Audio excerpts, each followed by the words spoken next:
So the great thing about this podcast today is we have Cynthia J. MacKay. What does the J stand for, Cynthia? Johnson. That was my maiden name.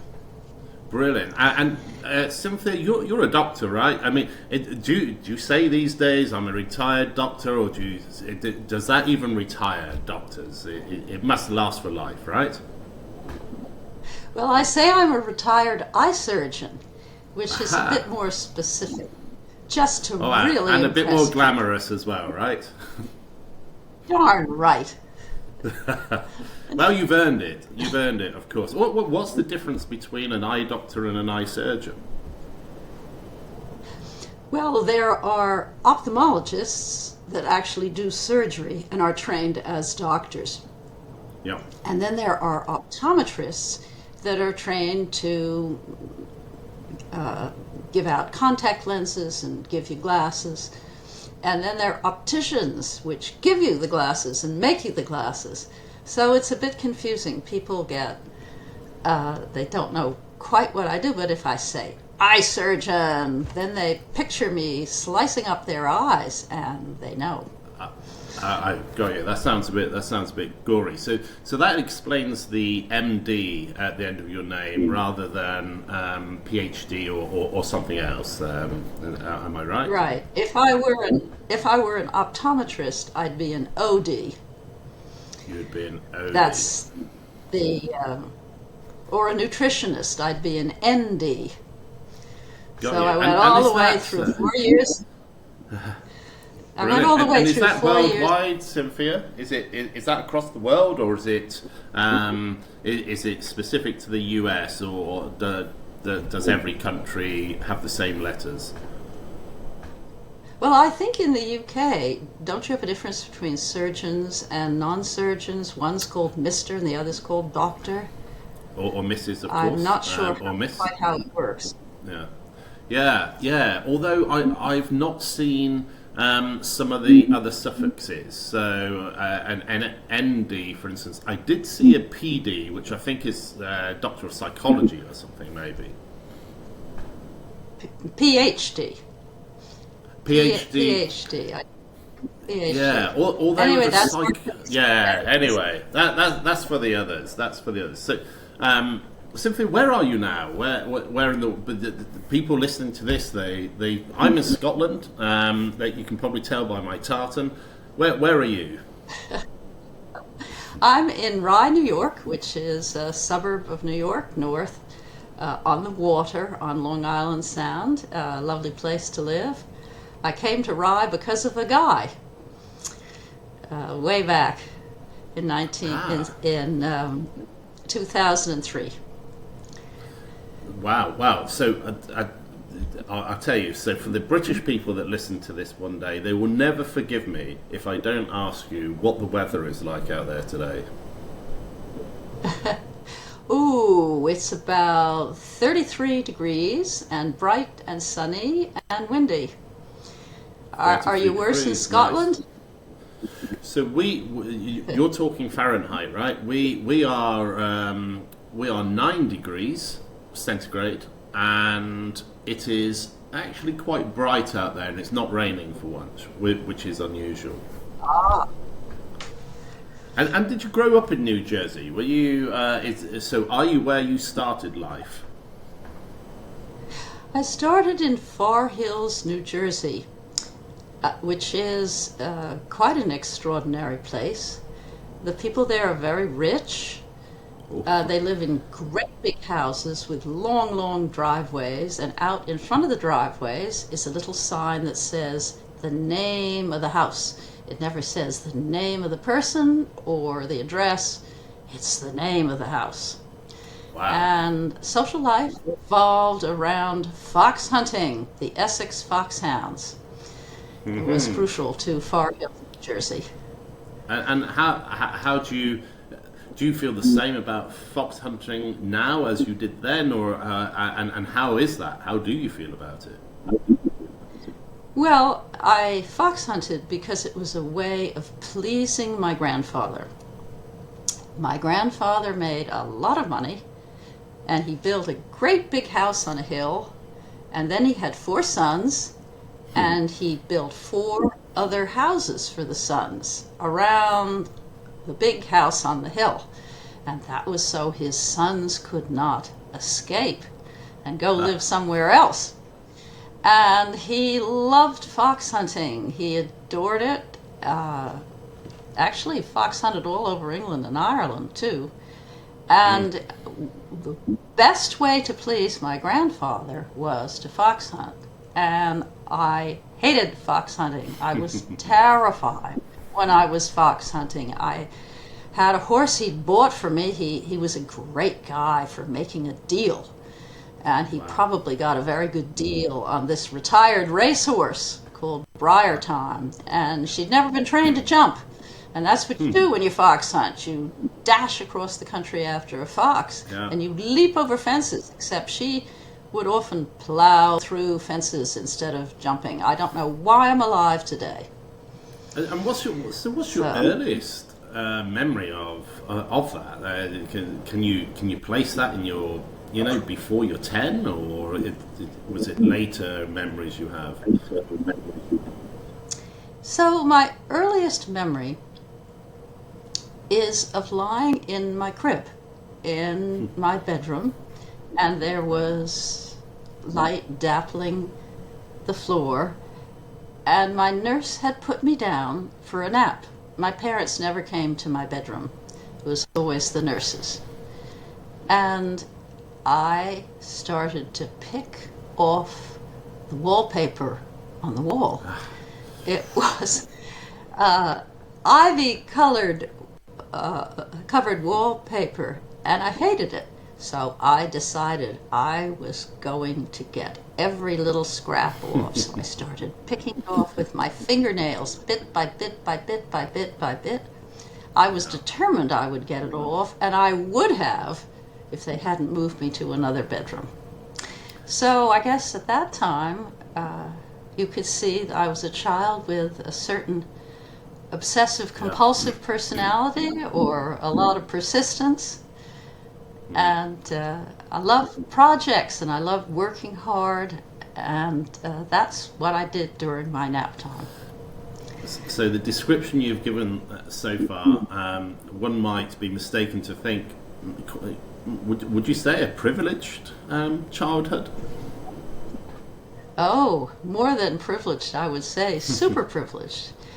We had a nurse, and we had a cook, and they're the ones who raised us. We never saw our parents. We ate with the nurse and the cook in the kitchen.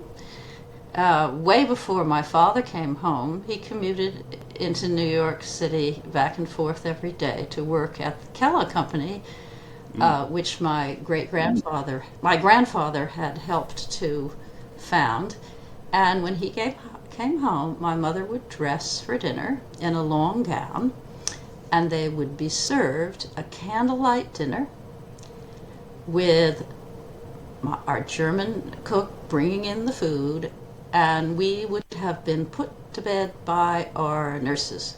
We used to wait up for him in our little chairs at the top of the stairs, and we'd wait until Daddy got home. That was the exciting moment of the day, and then we'd fly downstairs, jump into his arms, and he'd give us a kiss apiece, and that was it. Yeah, and the weekends no doubt you got plenty of presents, right? Plenty of gifts he would bring you home. Well, I would say the gift I really wanted, of course, from both my parents was their attention and approval. And I fought all my life to get it. I practically never saw my mother. She was a very beautiful woman.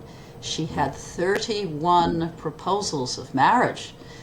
If you'd known her, Andy, you might well have been 32. And she was a very talented artist. She was a portrait painter. And she spent her time in her studio, and my father spent his time either working or cutting brush, and in the evenings they went out to their black tie dinner parties. And I saw my parents so little that when I started to talk, I had a heavy German accent because the only person I spoke to was my German nurse. So is that? I guess that continued because you then went to boarding school, right? How old were you? Absolutely. Worst 3 years of my life. Come on, you got up to some Gotta go no to good boarding there. There must be some story to tell. There must be some naughty Cynthia story that went on in boarding school. What happened? Oh, I wouldn't have dared to be naughty, Andy. I was too obsessed with gaining my parents' attention and acceptance and my pleasing my grandfather, and I kept my head down and I studied. And the big bright spot of boarding school was the biology course I took in senior year. That was the best part of boarding school. It was St. Timothy School in Stevenson, Maryland. And how far is that from my home? mother had. I'm sorry? How far is that from home, Maryland? So your parents at this time were living in Far Hills. Oh, I think it probably would be a 5 or 6 hour drive, something like that. Wow, okay. And we were definitely packed away there. We couldn't go home on the weekends, and we were only allowed to leave the buildings to take a walk down the driveway, which they called walking the lane. If we signed out beforehand and took another girl with us and signed out after we got back. That'll give you an idea of how closely we were supervised. Wow. So look, some of that was difficult to hear, but I have no doubt it inspired you for what came next. And let's not pretend that I started this talking about you being a doctor, a surgeon, a professor. We haven't even mentioned that you're a professor, and you have a whole host and heap of awards that keep coming your way. So I want to start to understand. Well, the inspiration sounds like this biology course that you took in boarding school. Am I wrong? Well, that was a big factor. But it started way before then. When I was about, let's say 7 or 8 or 9, I was walking down the road next to my house. It's called Holland Road, with my nurse and my younger sister and my even younger brother. And I saw a turtle by the side of the road. It had been struck by a car, and its shell was cracked open. And inside, there were all these wonders, these incredible yellow loops and this purple bag and these foamy pink structures. And I was fascinated. And really, that's the moment when I decided I wanted to find out the name of all these things and what they did, how they worked, and how they could be fixed if they got broken. So I had the biology thought way, way back. That's really when I started thinking of becoming a surgeon, fixing people, helping people, because my mother used to put me in charge of my younger siblings, and she also was very dependent on me to help her out in all kinds of different ways. Yeah. So I got used to taking care of people. You know, doctors are overwhelmingly first children. I don't know if you knew that. It's because they've had the experience of taking care of younger siblings. That's and they amazing. get used to that. They like it. I'm going to fact check that. That is fantastic, and remind anybody listening to that in our next podcast that we do, we will definitely follow up on. I'm intrigued to see how we can get. But what's something that's even more important now is that our listeners could be forgiven for thinking, so what? Cynthia, MacKay, yeah, she became a doctor, a surgeon, a professor. But you didn't do that today. You started that, what, 40, 50 years ago, perhaps, in the 70s. How difficult was that as a woman in those days? What challenges were you facing? Well, it was very difficult for women to get into medical school in my day, particularly if they were older and particularly if they had children. And when I applied to medical school, I didn't go right after college. I applied when I had a 4-year-old and a 6-year-old, and when I was 30. And the interviews at the medical schools didn't go well. One man said to me, "Well, Mrs. MacKay, so you want to be a doctor. Just who is going to take care of your 2 young children while you are off being a doctor?" That was one question. And another man looked at me and said, "We don't take anybody over the age of 28. And another man said, "If you were a man with the grades and the scores that you have, we'd certainly admit you, but you're a woman, and women always leave." So Right. I was very lucky. There was one medical school willing to take me on. I'm very grateful to it. Yeah. And they've just given me their honor award this last year, actually. One of many honor awards that I've seen. And talk through most of us won't understand. So here you are. You're at medical school, and what moved you in the direction of ophthalmology? Well, I fell in love with the eye when I was a sophomore at Harvard. And I can tell you the exact moment. I was sitting in the dark lecture hall. I remember it was fall. I remember the leaves outside. And in walked Professor George Wald, who later would win the Nobel Prize for his work discovering how the retina worked. And the room went dark, and this first slide flashed up on the screen. And it was a cross-section of the eye. And I was riveted, absolutely riveted. I'd never seen anything more fascinating. And he started explaining how it worked, and the light came in through the cornea and was focused by that and by the lens, and it went to the retina. And then there were all these little nerve fibers that brought it up to the back of the brain where you actually saw. And right after the lecture, I walked up to one of the assistants standing by the wall, and I asked him if I could work in his lab. He was working in Professor Wald's lab, and it was a man called John Dowling, and I worked with him for 3 years and wrote my thesis under him. So I've been interested specifically in the eye since 1961. Yeah.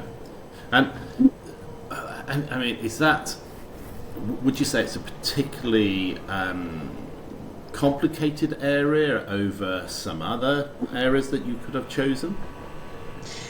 Well, the eye actually is part of the brain. The nerve going down to the eye, the optic nerve, is a tract of the brain. And when the little fetus is developing inside the womb, there are 2 little cups that bulge out from its head, and each cup turns into an eye. So the neurology of it is fascinating. Yeah. Very high percentage of the nerves that go into and out of the brain have to do with the eye and the movements of the eye. And making someone able to see again, or preventing somebody from going blind, there's no thrill greater than that.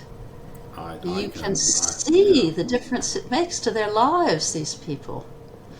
I can imagine, but that's only one part of becoming a good doctor, a good surgeon, right? You know, how were you with patients? Did you like patients? Were you a kind, caring, soft, warm person, or one of these doctors that we see on the TV that are quite dismissive and no bed manner?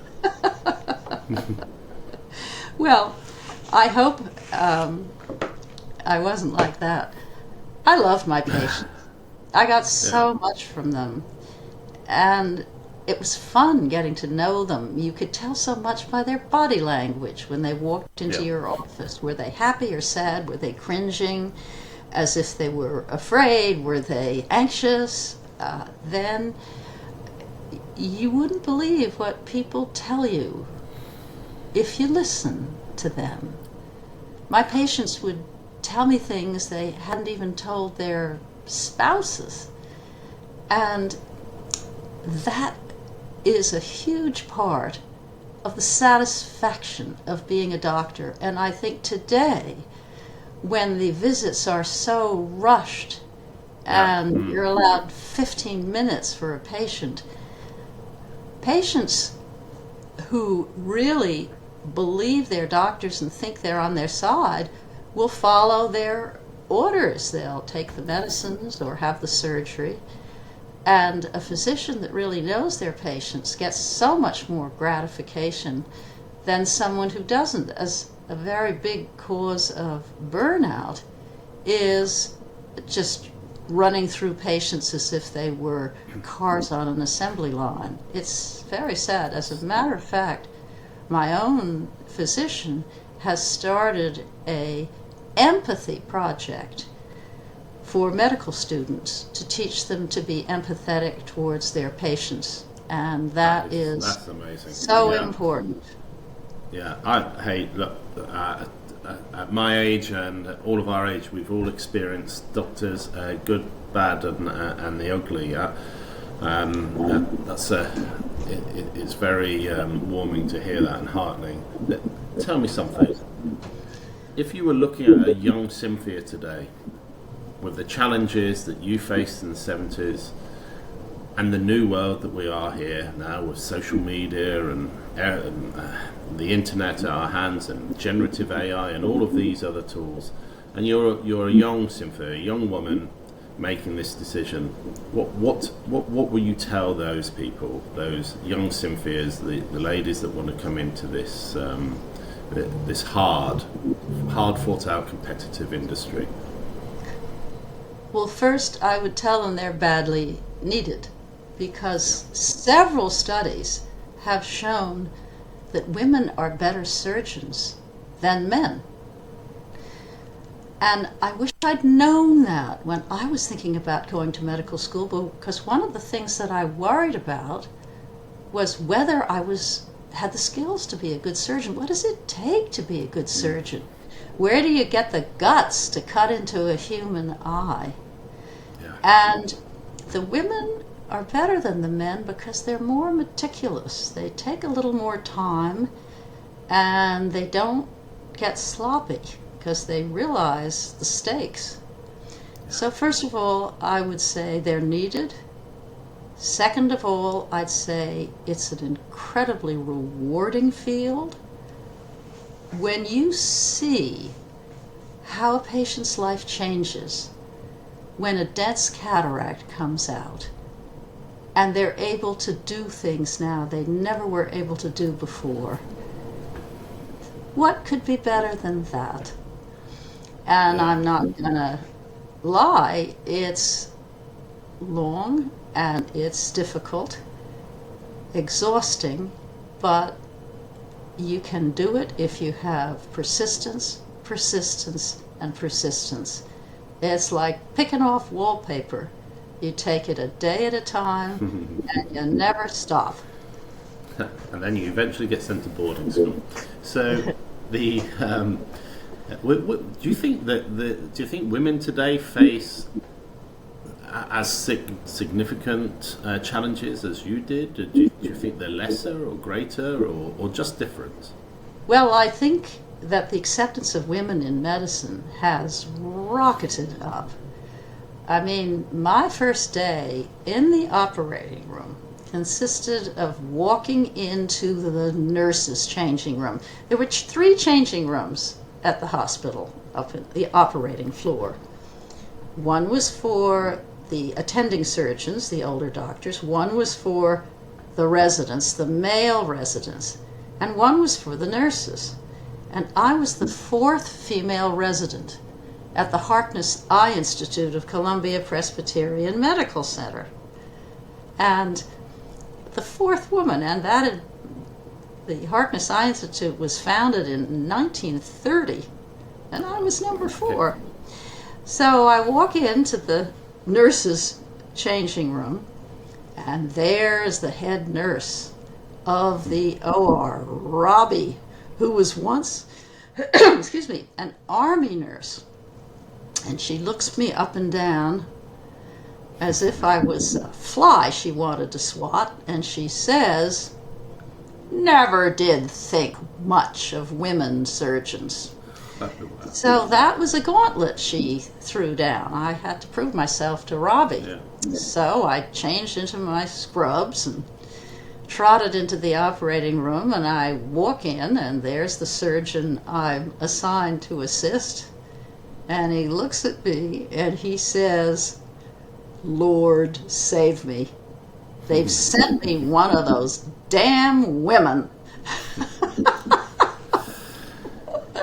Okay, so that's pretty impactful. So you won in every 10 years between 1930 and 1970.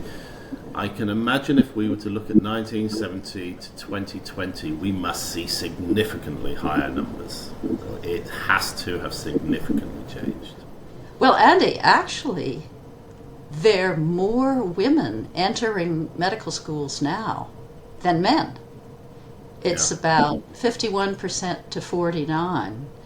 So the percentage of women in medicine is going to go up, hopefully, especially in the surgical areas, and it's even higher in the law schools.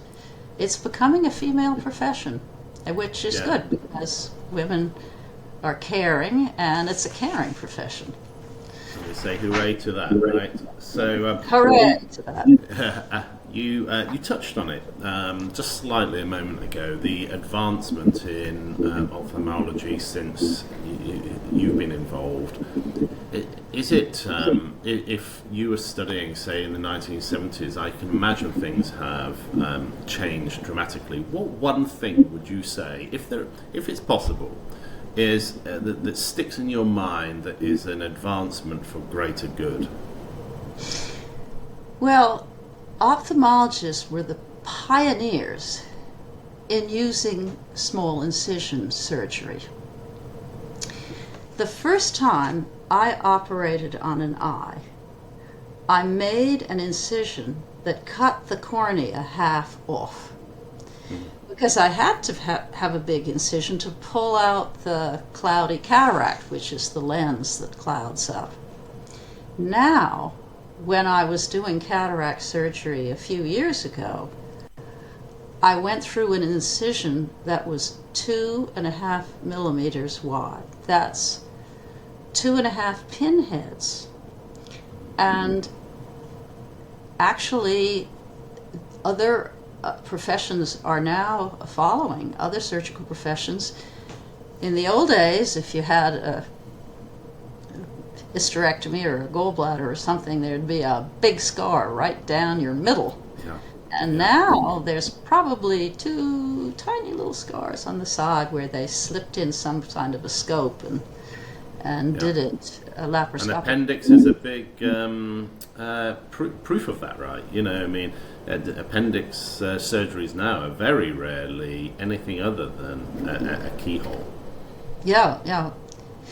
And with the small incision surgery, there were many advantages. You didn't need to put in stitches, right, because you had a self-sealing incision. You went into the cornea, about halfway with your diamond blade knife, then you went through the middle of the cornea, and then you went down again. So you created a flap, and the miniature knife got out. It slapped shut.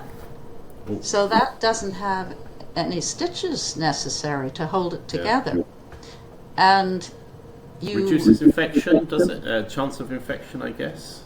It reduces the chance of infection. You don't have these ugly, difficult, scratchy, big stitches like little thorns in your eyes. You don't get astigmatism. Back in the old days with those huge incisions, if you didn't sew the wound up properly, the incision would sag down, and then you get a cornea shaped like half a football instead of like half of a basketball. In other words, you'd have what we call astigmatism, a misshaped cornea. So it had many advantages, including less infection. And look, it's an incredible world of eye surgery, and I imagine there's much positive to say. But your life, or certainly the last decades of your life, have been involved in a campaign against probably what some people would say are some of your peers doing a surgery that you're not so happy with, and this is the work that you're involved with in LASIK. How did you become involved in LASIK, and where did it start, and how did you uncover this nasty practice? Well, I was there the day LASIK was born. It was invented. What is well, it? LASIK is a cosmetic, unnecessary, elective surgery to change the shape of the cornea, which changes its focus, which eliminates the need for distance glasses. In other words, it's not done to make you see better. As a matter of fact, all eyes see worse after LASIK surgery. It's done so you can get rid of glasses. And if you've ever had a chunk of dirt in your eye, you know how that bothers you. Yeah. Now imagine it wasn't just in one spot, but it was all over both of your corneas. That's the kind of pain people get after LASIK. They call it dry eye, but it's actually due to the fact that all the nerves have been cut as you reshape the cornea. Cornea has more nerve endings than any other part of the body, which it needs so that you can blink quickly when something comes near. And imagine what it's like to have all those massacred cut nerves. They never heal. This chronic inflammation in the eye for the rest of your life. And of course you've thinned the eye, which the cornea is now much thinner than it used to be, so it can bulge out. It's not strong. You've got scar tissue as it heals, an irregular cornea. It's a bloody disaster. And so why do they do it? Why do they do it, Cynthia? I'm sorry, Andy. What did you say? Why do they do it? If it's causing this damage?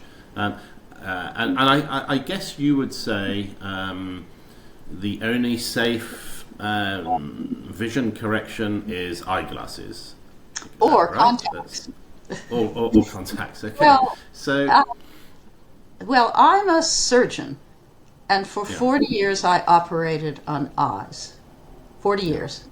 And every time I operated on an eye, I had to get the patient's consent.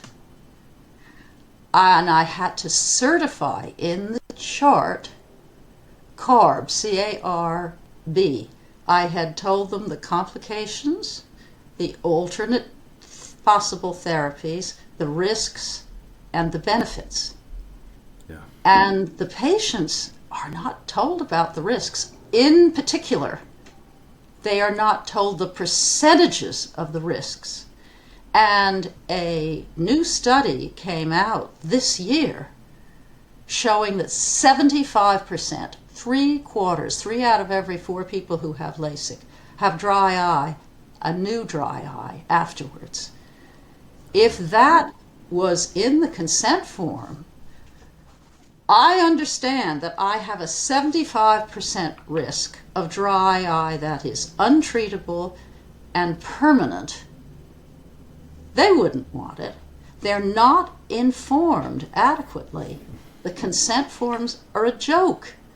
And the surgeons are either not reading the literature, which is inexcusable, or else they are reading the literature, which is even worse, and they're lying. So it's a very big public health hazard, because one of the things it does is to give you incredible halos and dazzle and glare in dim light. And that means we are driving down roads at nighttime where people are coming at us who've had LASIK surgery, and instead of seeing R2 headlights, they see 20 headlights all over the place. And as a matter of fact, there was a very fine young man called Tillerson who served in Iraq, and he was shot by a member of an American soldier, by a member of his squad who just had LASIK and couldn't see him. Oh, wow. It's terrible. And 40 million people around the world have had LASIK. 20 million in the United States. And the complication rate is 30%. So 12 million people around the world have this distorted vision, disability, inability to see at night. It's a nightmare. So, Cynthia, if there's a 30% complication rate, does that mean that there's a 70% success rate? Well, you have to understand that these eyes are sick now. They started out healthy eyes that just needed glasses, like my eyes, and then they had the LASIK surgery, and now they're sick. Yeah. And what I did for 40 years of operating on eyes was to take sick eyes and make them healthy. There are many complications that don't show up right away, like this chronic neuropathic pain, which will lead to which will and has led to suicide. Out of an 8,000 person LASIK support group on Facebook, at least 40 people have committed suicide. So these complications start to turn up later on.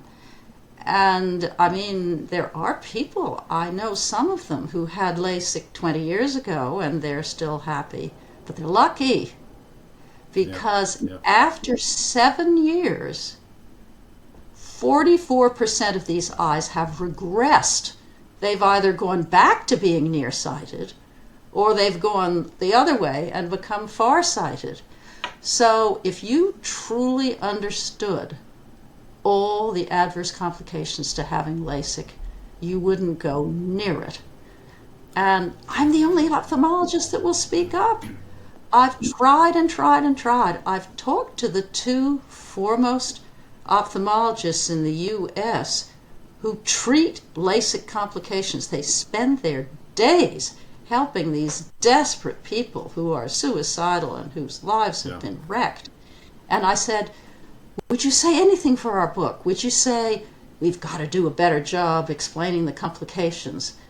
And they refused to do it. It's a mass delusion. It's like concussions causing brain damage. We just didn't believe it, even though the evidence was there. So you make an interesting point. You doctors are generally a closed shop, right? You stick together and through thick and thin, and you're outspoken. You have clearly achieved as a surgeon and in life. how are your peers, even fellow optometrists that are not doing this surgery? How are those people reacting to you, speaking out against this? Well, all I get is criticism. People think I must be making money for this, but I'm losing money hand over fist. And they criticize me. And of course, we've written a book, The Unsightly Truth of Laser Vision Correction. You thought up the fabulous title. It's got 11 pages. 11 pages at the back of the book of citations from the scientific literature. 11 pages proving every point we make. Yeah. And I thought when we came out with the book that the LASIK surgeons would go berserk and sue us. I was worried about that, but they haven't, and I think I don't want to put ideas in their head, but it's possible they don't want to bring attention to it. Yeah, it's an omerta. Yeah, yes, yeah. It's like the code of silence. Yeah. It's like omerta, the code of silence that the mafia have. Yes. You break the code of silence and you get killed. I honestly thought they would try and bust my knees or something, but they've been pretty restrained. In the older days, I would get these critical letters, and I belong to an ophthalmology group, a scientific study group, and after a New York Times article came out that I had helped to engineer, and I was quoted in it, that criticized LASIK, they wrote letters of criticism to the head of the society. We don't want this name in our lovely all-male society. So it's this club. It's of a theirs, truth, right? They're a little club. Yes, precisely. Yeah. They're a profitable little club. But they're not the only people guilty here, are they? You have the surgeons, of course, and many other people covering this stuff up. But what about the FDA? Surely they have a role here. And how have they come about to license this stuff? Well, let me show you something.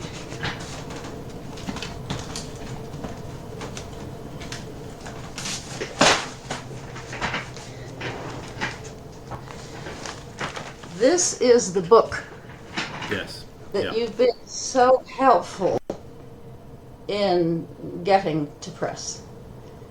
This man here, Morris Waxler, was chairman of the FDA committee that approved LASIK.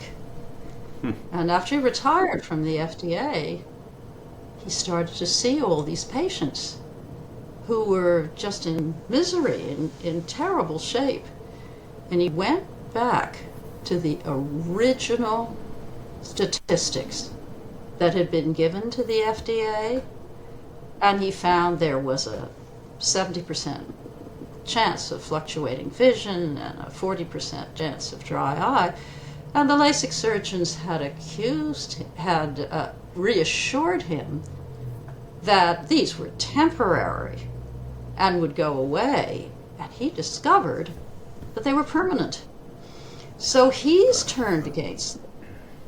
And the other people on this book, Ed Boschnick is an optometrist who treats LASIK-damaged patients with scleral lenses, and Paula Kofer is a LASIK-damaged patient herself, who's been very influential in trying to stop this. She has a victims group, support group, right? Paula Kofer is... Yeah, and what is that? Can you remember what the group is called and how people could look at that?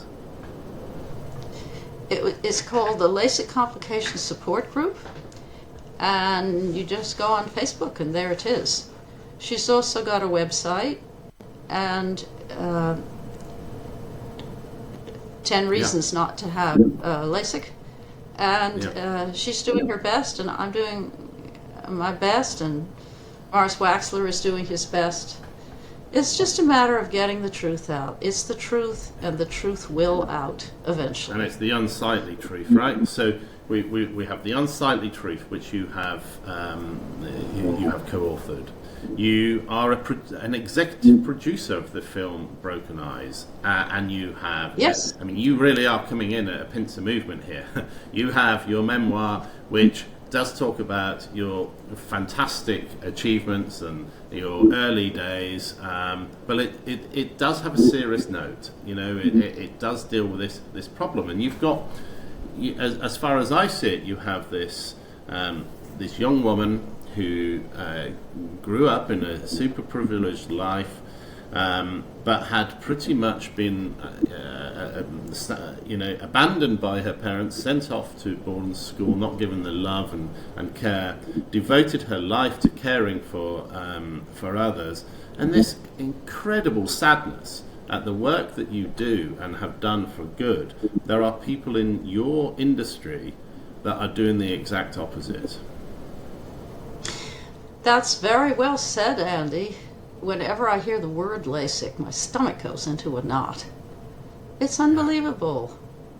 Where the LASIK surgery, which is ruining sight and ruining eyes and ruining lives, is against everything that we believe in as surgeons. And you have a code, right? Do you not have a code to... Is it the Hippocratic Oath? Is that what they call it? When you graduate from medical school, you all stand up and you promise to do no harm. And you will always consider the benefit of the patient. And of course, Hippocrates lived a long time ago, so this tradition goes back a long way. Yeah. And this is a blatant, shocking, horrifying betrayal of the Hippocratic Oath. Yeah. And it's sad to hear it. It's sad to see it in your face. And before we finish, I'm going to go back to your personal life, but I do want to talk. I do want to talk about how you became involved in Broken Eyes, because that's a movie, a documentary that's been released. It almost looks like a Cannes Film Festival type documentary, and I think it will probably achieve that accolade. How did you get involved in something like that? Well, those of us who work in LASIK advocacy are a feisty but small group. And if anybody contacts me about a LASIK article, say, in a newspaper or a video, I always tell Morris and Paula and Ed Boschnick. As a matter of fact, last week I was interviewed by a woman who's an editor and writer at Woman's Health, and I immediately told them about it. So I can't remember, I think it was probably Paula found out that Dana Conway was going to do this movie. She told me about it, and Dana contacted me and wanted to interview me because I can give the scientific background for why it's inevitable that this procedure will cause all these problems. And they needed money, and that's how I became the executive producer.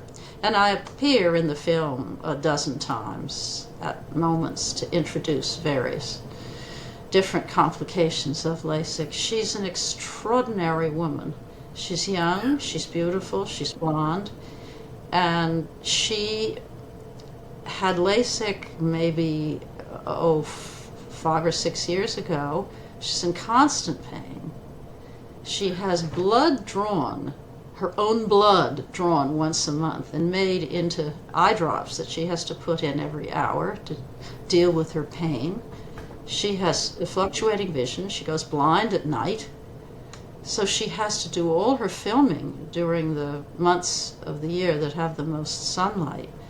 And despite all this, she fought her way into making this film.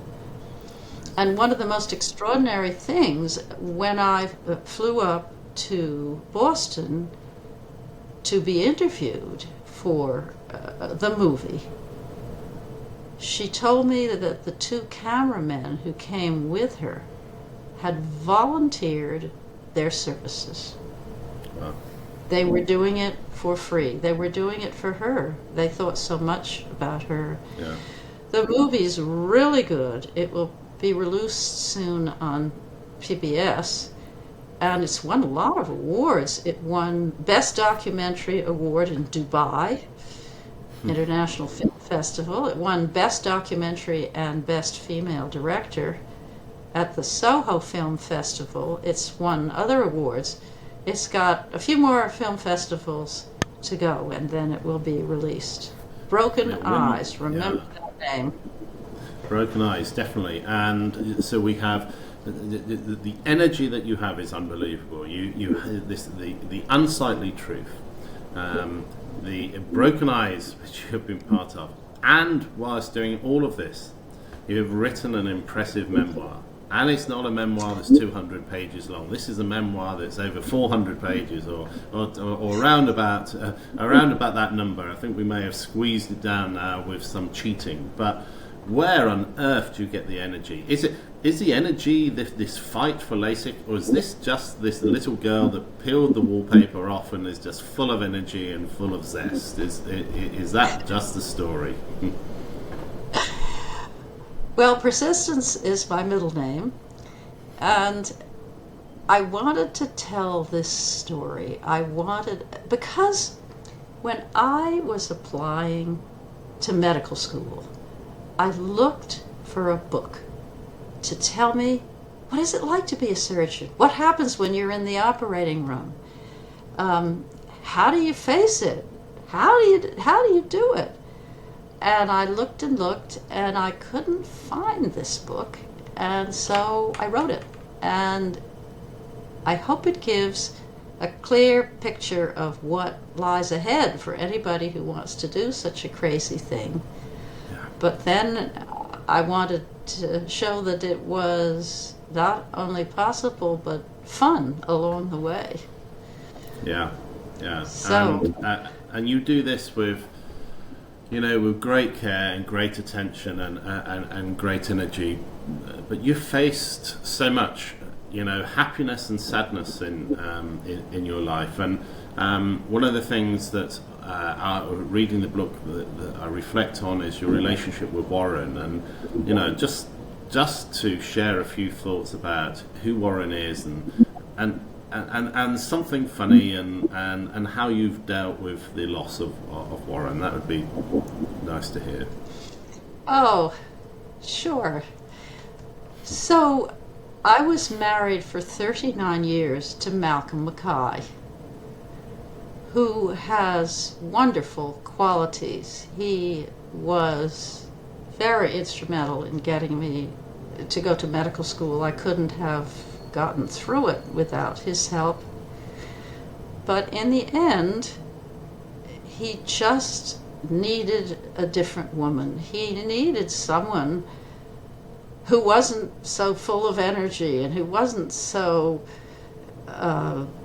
accomplished, or he wanted somebody to focus on him. He wanted a different woman. I was an apple and he wanted a peach.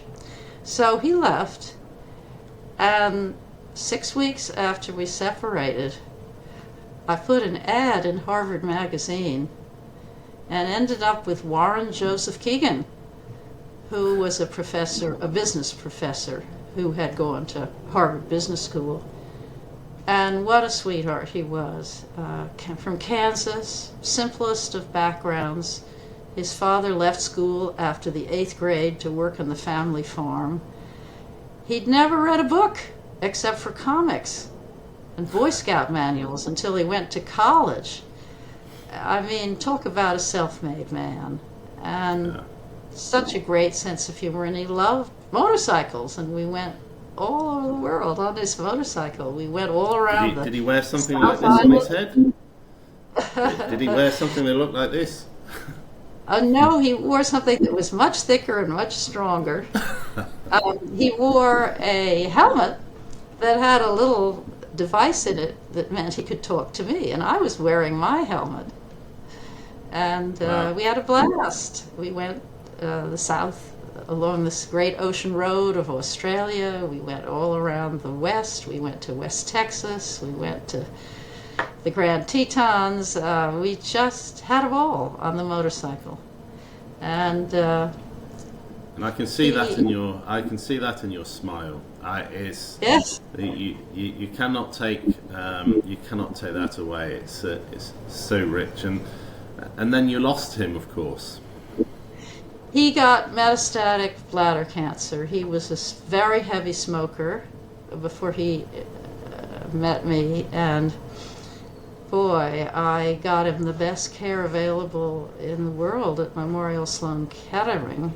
I pulled out every chip in my chip box, but it wasn't enough. He died in the end of 2014. We had 11 years together, and then he died, which was, of course, very difficult to get over. Grief's very hard, and it stays and stays. Yeah. So.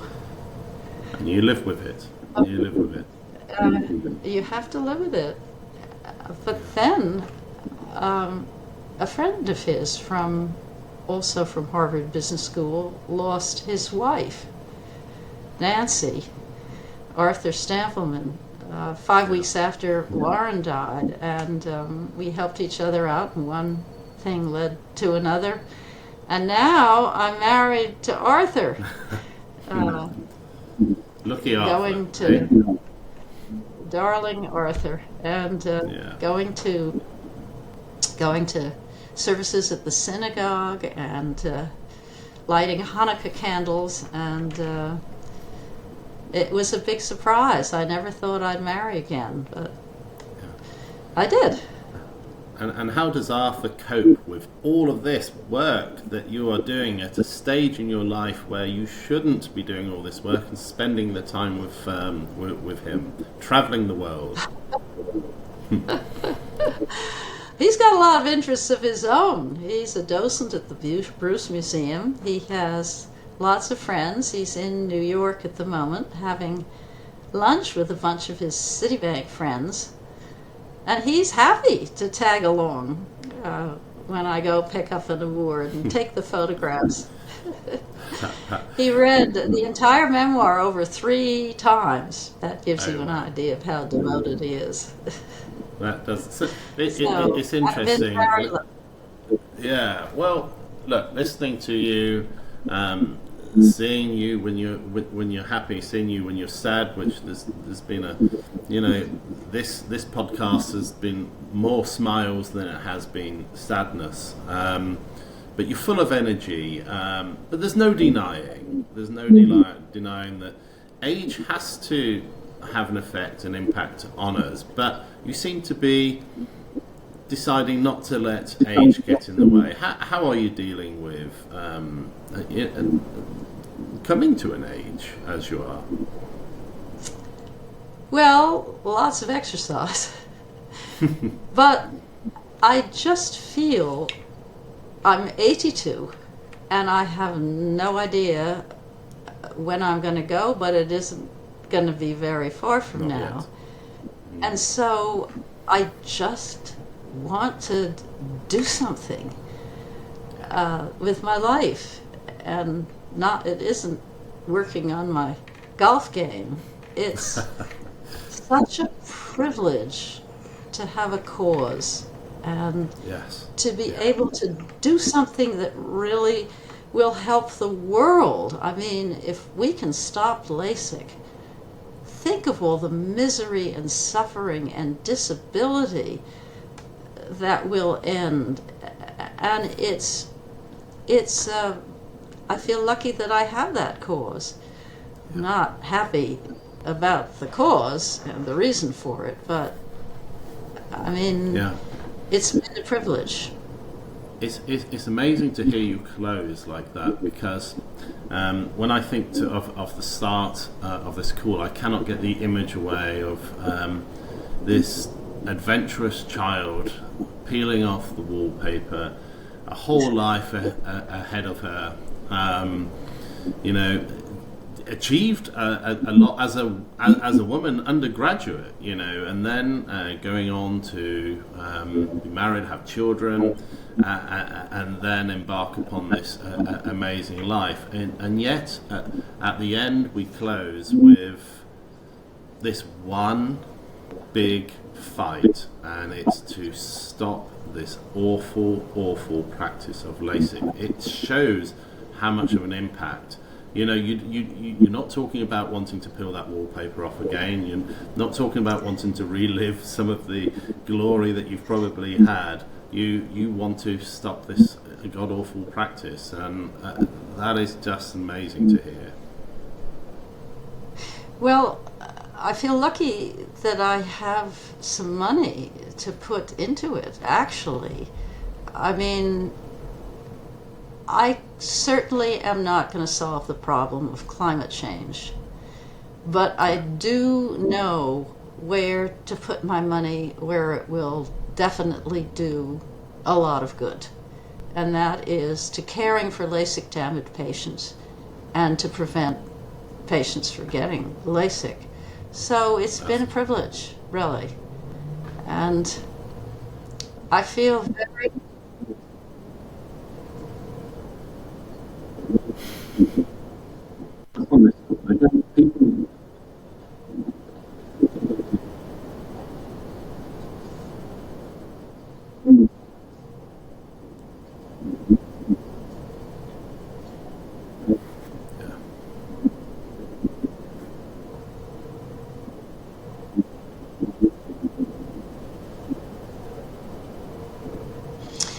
well. The Yeah.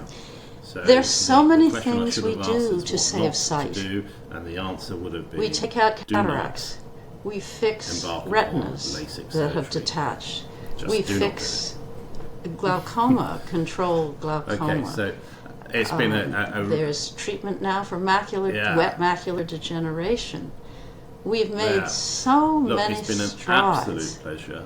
in so many This- ways in this has been a ophthalmology. And we great, can help people so discussion. much with It's so been many full of diseases. real I've had cheerful memories cataract and surgery a lot of myself, hard work. and I'm boy, I very never privileged realized to how have been able important to it have was this until I conversation with did. you. If you stay on And- after I press this button, we'll have a chat. But you shouldn't mess with the eyes for cosmetic reasons. I mean, if you have a boob job and your nipple is a little bit out of place, then your nipple is a little bit out of place. But you have cosmetic surgery on your eyes, and so all of a sudden you can't see and you can't work and you're in terrible pain, and the consequences are terrible. So I would say ophthalmology does enormous amounts of good to its patients. LASIK is the one exception.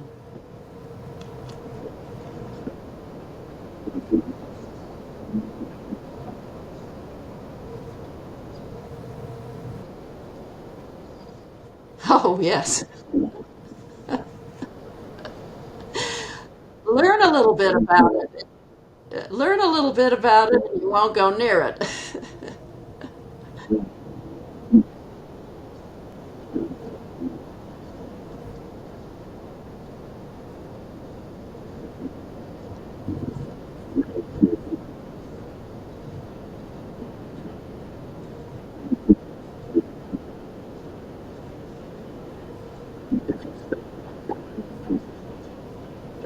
Okay.